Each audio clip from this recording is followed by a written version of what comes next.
Hi, I'm Andrew. And I'm Sam. And we're Every Board Gaming. And today we're going to be taking a look at Skyrise by Roxley Games. This is designed by Adam Weiss, Gavin Brown, and Sebastian Pachoon. Sorry if I said that wrong. Yeah. So this is the premium collector's edition that we backed on Kickstarter. So I'm going to show you how it plays real quick, and then we'll come back and give you our thoughts. Okay, so I've gone ahead and I've set up a 4-player game of Skyrise. Now, in this game, depending on the number of players you have, you're going to use a different number of islands. You'll always have the central board, but then if you're playing with 2, you play with 2, 3 of the big boards, or 4, you'll play with all 4 of them. Now, when you're setting up the game, each player is going to get their character board, a set of buildings. Make sure that the ones you start with are the ones that do not have the dots on them, so they will just have the regular numbers. The ones that have the dots, as well as any wonders, if you're playing with the wonders, you will set these off to the side for now. I'll get to those in a little bit. Now, once you get that, each player is going to receive a secret objective card here. And they're also going to receive 3 wonder cards, or 5 if you're playing with 2 players. Also, if you're playing with 2 players, you will get 2 wonders later instead of 1. But anyway, the objective of this game, what you're going to be doing, is it's played over 2 eras. At the end of the first era and the second era, there will be scoring. And at the end of the second era, the game will end, and whoever has the most victory points will be the winner. Now, what you're doing in this game is you are going to be using the numbers on the bottom of your buildings to start auctions and bid. So an auction is going to be whoever your start player is. It'll be random at the beginning, and then I'll go as to how the first player is for the second era. But to start an auction, you have to place one of your buildings either in the central board or adjacent to an already built structure, okay? And you can use any number that you want. All the numbers on the buildings are different. And what you're going to be doing when you make these bids is, so I might just, for example, first auction, I'm going to go, okay, I'm going to come here, I'm going to bid 33.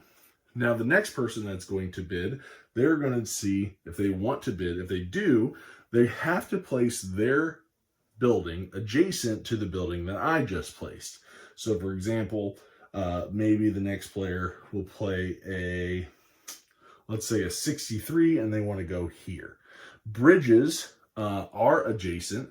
However, the only way adjacency works is if they share a side. So they either have to be connected via bridge, which there are 2 bridges in between each of the larger boards, and then there are 4 on the central board island that connects to the other larger islands, okay? So it has to share a border or be connected by a bridge. Blimps do not make them adjacent, so they do have to share a side. A lot of these will look like here, these 2 greens are touching at the same blimp, but they are not adjacent because they do not share a border. So I start the auction here, center island, next person will play adjacent to me, and let's say the other 2 players, they decide to pass, because you can choose not to bid if you want, and it comes back around to me. Now, I'm like, well, I want to keep going. I'm going to bid my 64 building, but now I have to play adjacent to the current bid. So again, I could possibly go here, or I could jump across this bridge and come over this way if I want to. And you're going to keep going around until everybody passes, and the winner will then will win the auction. So what you'll do when you win the auction is you'll flip your building over, you'll collect the neighborhood token from the board and place it on your player board, and all other buildings that did not win will be returned to the players. Okay, so what you're going to be doing is you are placing these buildings on these different colored neighborhoods, and each of them are associated with different professions in this magical sky city, right? But what you're trying to do is you are controlling these different areas because, one, you're going to have these secret objectives, and every secret objective is pretty much the same. You're trying to control 4 of a certain color. So in this case, I want 4 greens, right? Another player might want 4 yellows or 4 whites or 4 browns, right? And if you do that by the end of the game, you're going to get 10 victory points. However, a big part of scoring in this game are going to be the neighborhoods themselves. So as you can see, I'll show you here on the board, you're going to be collecting these neighborhood tokens. There is a different color token for each of the neighborhoods. And as you collect them, this is going to determine the value of the buildings on those neighborhoods at the end of the game. So right now, since I collected this green, now for every building that I build on a green neighborhood, it's going to be worth 3 points at the end of the game. So if I collect more green, they'll become more valuable. However, as you can see, it does dip if I go past that 3. And I have to decide, do I want to shoot the moon or do I want to stop and try to maximize those points? Now, shooting the moon means that once I fill this up with all the greens, there are still going to be green neighborhood tokens on the board. However, any additional green tokens that I would have received over the max, and this goes for any of the colors, you'll then place them here on the left side of your player board, where each of them will be worth 10 points. So that's the importance of these neighborhood tokens. Now, as you can see, there are also going to be a number of discs here that have these letters. So each of these letters are going to be corresponding with these larger hexes up here. And each of these have a specific victory point number on the bottom. So if I were to collect these, I can look at them. So I can't flip over these at any time, but let's say I collected a disc with the letter D on it. I could then go and look at that victory point token to see. I'm like, oh, this is 5 points. And those are going to range anywhere from 3 to 8. Now, for every single D token that I collect at the end of the game, they're going to be worth 5 points each. So I might want to try to target those to collect more points in the game. You're also going to see these discs. There are exactly 2, and depending on the number of players, it could be less than 2. But what these are going to do is when you collect them, and I will say even when you collect the ones that have letters on them, you'll just store them here to score at the end of the game. Same thing with these. These are going to be stored here on your player board, but these are going to give +1 for every token that you have. So if you shoot the moon, each of those are going to get an additional point. These will get an additional point, and you'll even score a point for that disc there. So that's what you're going to be doing when you collect these tokens. You're also going to have a couple wilds out there. These, just like it sounds, you can assign them to any neighborhoods and place it there in lieu of that color. Okay, so that's what you're going to be doing with those neighborhood discs. So you're going to keep going around. In the first area, you're going to be bidding and continuing to bid over and over and over until somebody has played all of their buildings. Once somebody has played all of their buildings and they've run out, that triggers the end of the era. At the end of era 1, you're going to score based on the island control card, as well as the 2 panorama cards that you have for the game as well. So the island control card is going to score you 5 points for each of the 5 islands where you have the most tall buildings.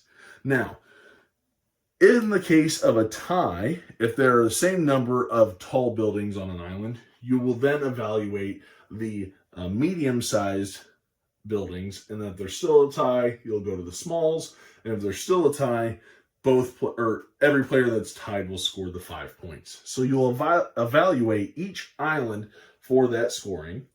And then you're going to have, now I have a couple of them set out, but there are a number of these panoramas. Each game you're going to have 2, and they're going to have their own unique scoring. So for example, if you control both neighborhoods on either side of a bridge, that's going to score you 3 points for this one. There's another one where you're going to score 3 points for each island that you have 3 or more adjacent structures. You're going to have blimps, where if you have 3 of your structures adjacent to a blimp, each blimp will score 3 points. If you control a neighborhood with a windmill, you will score 2 victory points. Or if you are adjacent to a lake. So if you have 3 or more structures adjacent to each lake, they will score you 3 points. So each game, you'll have 2 different ones out here, and you will score those at the end of Era 1 as well. Now, once Era 1 is done, players will then collect the buildings that have the pip at the bottom. So the little dots that are at the bottom, you will then collect those. If you didn't use all the buildings, that's fine. They carry over to the second era, and now you'll just get additional buildings. Another thing that you're going to get is going to be this wonder. And if you remember at the beginning when I said setting up, each player is going to have a number of wonder cards. And these wonder cards are going to give you specific abilities or scoring opportunities for that wonder. And right before the second era, you're going to choose one of them to keep for your wonder. And there's going to be a couple things to pay attention here when you're picking a wonder card. One thing is going to be the number at the very top, and that is going to determine who is the first player for the second era. So the lower the number, the more likely you're to go first. Then you're going to have the ability at the bottom, okay? Some will score you points, others will give you different abilities to be able to maybe take an extra token, that kind of stuff. But the important thing is with these wonders, it also is going to come with, obviously you can see these don't stand upside down. They all have like a pointy top. It's impossible to balance them on the top. And the reason this is because in the second era, during the auctions, you can use your wonder to bid. And generally, whenever someone makes a bid, they will automatically win the auction when they bid with a wonder. Now, there are some cards that say otherwise, but for the most part, when you bid an auction, bid a wonder for an auction, you will automatically win and that auction will come to an end. However, there are a couple caveats with these. You cannot start an auction with a wonder unless it is the only wonder left. And then when you place the wonder is when you will activate that ability or score the points for that wonder. And that's the only time it will score. Okay, so that's how it's going to go. If you are playing a 2-player game, you will have 5 of those wonder cards to choose from, and you will pick 2.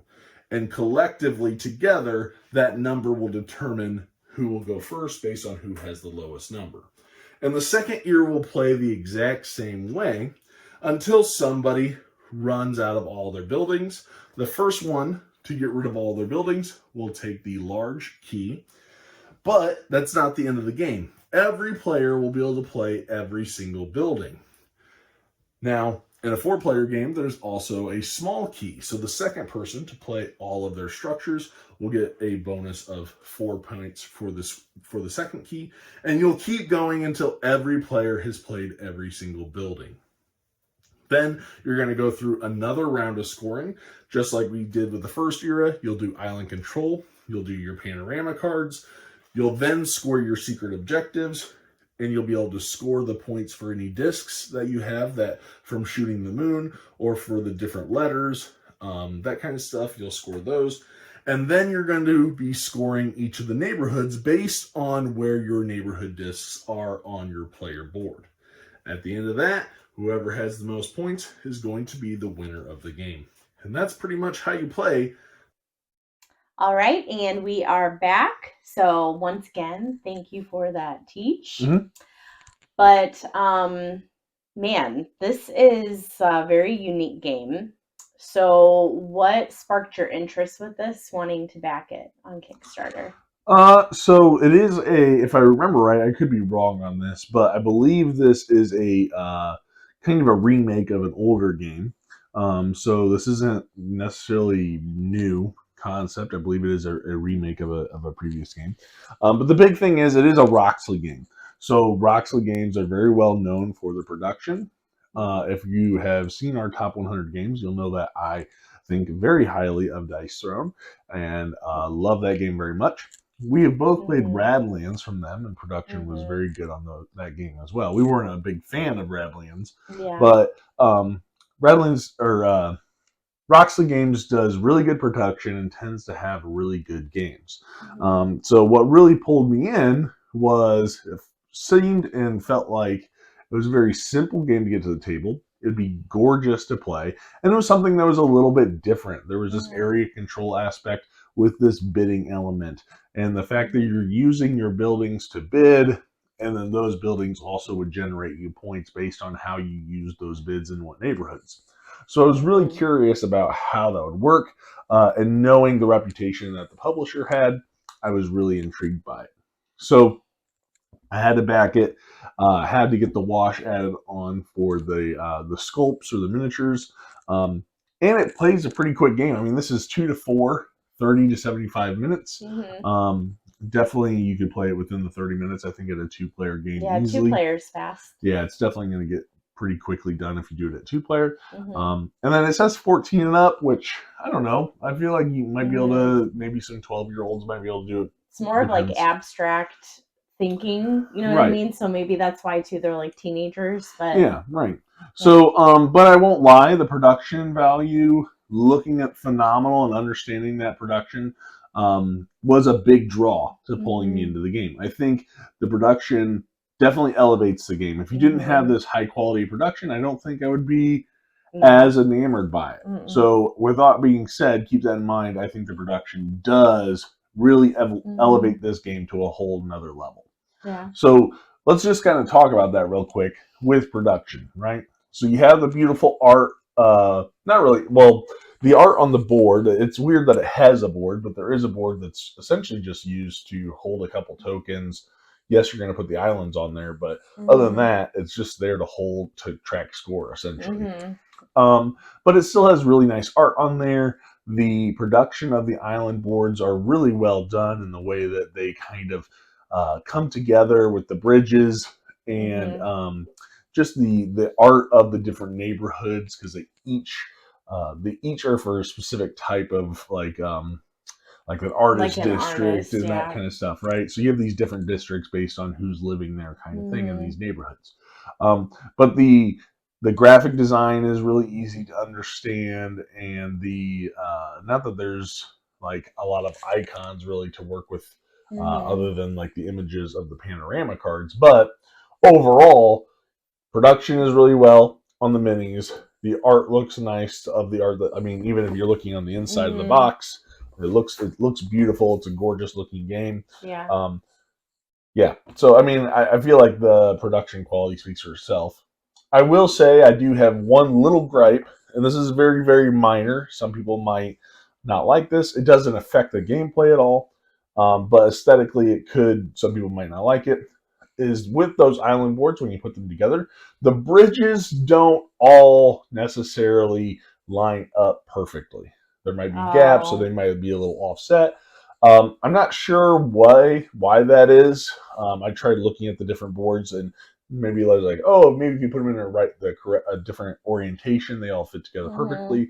But I couldn't find it, so it doesn't affect gameplay whatsoever. Mm-hmm. But you might be like, oh, aesthetically, those bridges aren't perfectly together. But that's a very minor gripe, I would say, on the production with Mm-hmm. those bridges. And really, it's just the ones on the sides. It's not like the stairs from the central board down to the other Right. island boards. Mm-hmm. So that would be a very minor gripe. I will say with the collector's edition, you get those little blimps. I love whenever the score markers can stack on top of each other and they don't get easily knocked off. And even with the blimps, they have a little etched out where they could sit on top of each other, and you don't have to worry about trying to have a bunch of pieces on one Mm-hmm. number and they don't fit, That kind of is a thing. pretty cool concept. Yeah, Mm-hmm. um, it's a great like added bonus. It's Mm-hmm. a quality of life addition, to the game. So I really like that. Even the little foil on the cards just makes it look really nice and classy. So Mm-hmm. um, I It is think, a very classy looking game. yeah, it is, Mm-hmm. and so I feel like we're talking about production a lot, but I think production weighs heavy on how I do rate the Mm-hmm. game as well. So keep that in mind. That's why I'm kind of going into it a little bit more about the production because I think Mm-hmm.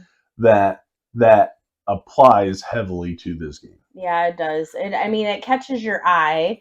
And I mean, it's one of those games where I like you're focusing on colors, right? So Right. like that's a huge part of the game. So that would make sense. Like it needs to pop. It needs to Yeah. be like a vibrant, good-looking game.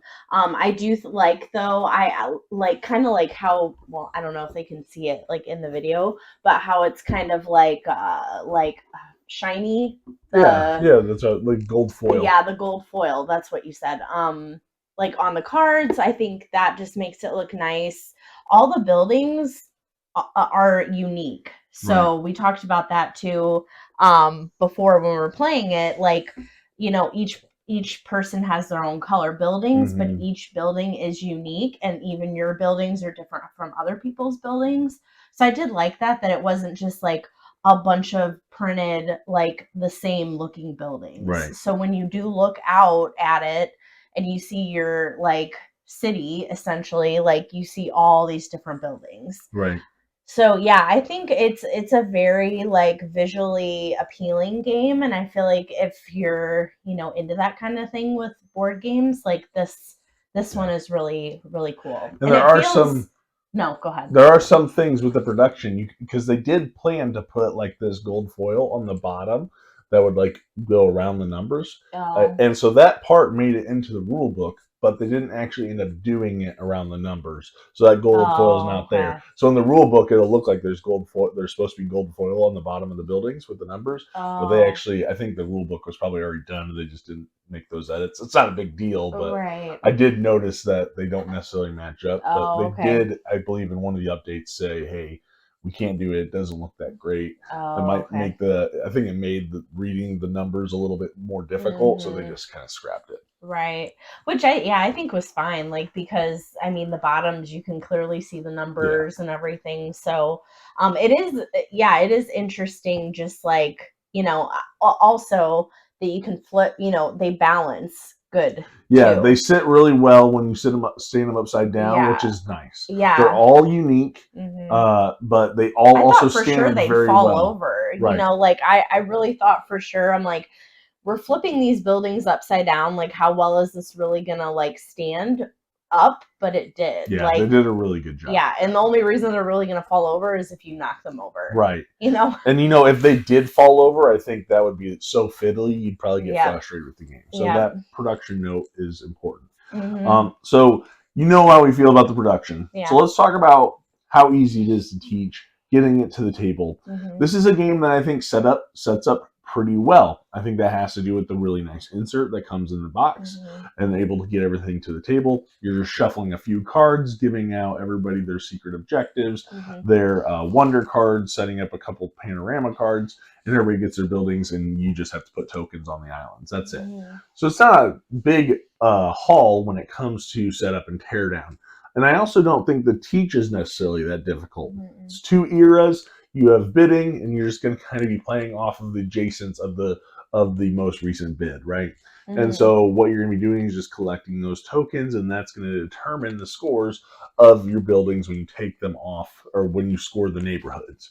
And so it's in whoever scores highest points wins kind of thing, right? Mhm. There are a couple little rules with like the wonders and how those work if you decide to play with those, which I think you should always play with the wonders. Mhm. Um, Yeah, but it definitely. is a pretty quick and easy teach, I would say. Mhm. It's just bidding, trying to control areas and collect tokens. Yeah, I Okay. think so too. And you'll never have to worry about ties. Everybody's buildings are different numbers, ranging between that 1 and 4 of every 10 set, Mhm. essentially.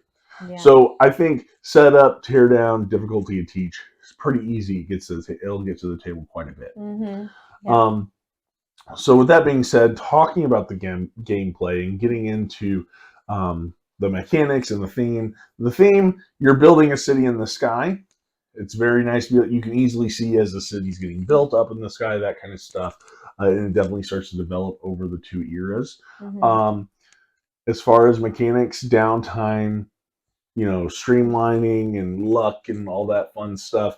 Turns are pretty quick, right? Mhm. I mean, once you pass, if a lot of people are still bidding and going, you might be like kind of out of it. But or if you have already played a bunch of buildings and you Yeah, just and have you're low numbers, waiting. you're like, okay, I can't outbid you. That's Mhm. fine, but you're still always kind of engaged in watching what's happening in the auction. Mm-hmm. Because there's going to be people that are going for certain tokens or Mm-hmm. certain areas, keeping that in mind. Mm-hmm. So I thought the game was, I mean, very thematic. Obviously, production helps with that. Mm-hmm. Mechanics are very simple. I like the idea of bidding and trying to control different areas in order to meet your special objective or achieve those different public objectives that are out Right. there. Um, all while also thinking, okay, do I want to play a bunch of buildings now and end the era, or try to get the last key if it's the second era, Mm-hmm. get the key to get extra points, or do I, wait and use them for things that I really want, whatever that is, kind of Mm-hmm. thing. What am I going for? And what's important? And what tokens do I want? That kind of stuff. Um, so there's not a whole lot of luck. I would say it's all very. Mm-hmm. There's not any luck really with the game, other than maybe a couple of the cards that come out that you get for your wonders. That'd be it. But I would say there's almost Unless no someone luck. kind of sets you up, like, I mean, it might be That's like, not really luck, though, right? That's yeah, strategy. yeah. Well, I mean, and like, there was a couple times with, like playing with Nick and Vic where it's like having four players, Mm-hmm. like there's more people putting out pieces, so it's like you may be able to kind of get to the area that you're interested in. You're like, oh, okay, we're like over here, Yeah. but I mean, there is strategy to that too. It could just be like, oh, we happen to be in the area I wanted to go to. If Right. someone else starts like, the Right. round. Yeah. But yeah, I would say like it is very thematic. It does feel like you're building up like a city, Mm-hmm. like you said. And yeah, like there is, you're very engaged in the game because you want to have your eye on those specific areas that you want to get, and like, I need these tokens. I want this color. The wonders too. I was gonna say, like, there is, strategy to like, when do I want to put out the wonder, Mm-hmm. because then you score it, right after Right. you put it out. So it's like you might want to wait to Yeah, put if your it wonder has a out. scoring ability. Yeah, like, have I achieved that yet? And I think, like, I will say, I think getting the wonders at score points seem to be more powerful than the ones that don't. Like the one that's like, Mm-hmm. oh, hey, you get to get an extra token or something. Like, whoop de do. Mm-hmm. Unless that token gets you 10, right? Because you're shooting the Mm-hmm. moon. But if you can get 10, 12 points, go for that. Like that's what you're going to do. The extra token isn't going to be that great unless you're shooting the moon and getting those extra points, right? Mm-hmm. So I will say that, yeah, it's pretty streamlined. The only thing I can think of when you're playing is, you're looking at the board and trying to see, okay, is there a blimp, or where's the blimp, where's the windmills, where are the lakes, so I know what I'm Mm-hmm. adjacent to, kind of thing. But I mean, adjacency is pretty easy if it shares a border. So thinking about those mechanics, sometimes people are like, wait, what's available over there? There's so many buildings built up, I can't really Yeah. see it. So there could be a Mm-hmm. little bit there visually, but I don't think that's that big of a You could deal. literally stand up and like look. Right, right. And so going from this and then kind of talking about our enjoyment, this is a game that I did really enjoy. I Mm-hmm. knew it was going to be a lighter game, and it is. The teach is so easy, but I feel like it's deceptively strategic as well in the way that Mm-hmm. you are planning, because those tokens come out on the board randomly. So Mm-hmm. maybe your objective is to go after a certain color, but Mm-hmm. those you need tokens to score a certain color. So you might have to pick up some tokens that score a different neighborhood, and so trying to find those ones that are more valuable, where it's like, okay, I'm going for green neighborhoods. There's a green neighborhood that has a green token. I want Yeah. that. Or maybe a lot of the green ones have browns and the browns have greens, and you're like, okay, maybe I can work on two different neighborhoods Mm-hmm. and build up those points. Or maybe I really want to go for those letter tokens to score points, especially if I can find that 8 pointer and try Yeah. to collect all of those. Um, or I'm planning on shooting the moon, and I'm going to get a bunch of tokens on here, and I want to get that commission that gives me +1. And so there's some different strategies Mm-hmm. there. I will say uh, I do prefer this at a higher player count, just Mm-hmm. because there's a little bit more interaction, and two-player. It could feel like, okay, if somebody starts to get a few, like they've played a bunch of buildings, then they might not win for a little, which is fine. I think it balances itself out. But I do just like the interaction, having more players involved. It fills up a lot faster too, so it's like you got to kind of. Well, you have a bigger island. Yeah, that's true. You have more added. But. Yeah.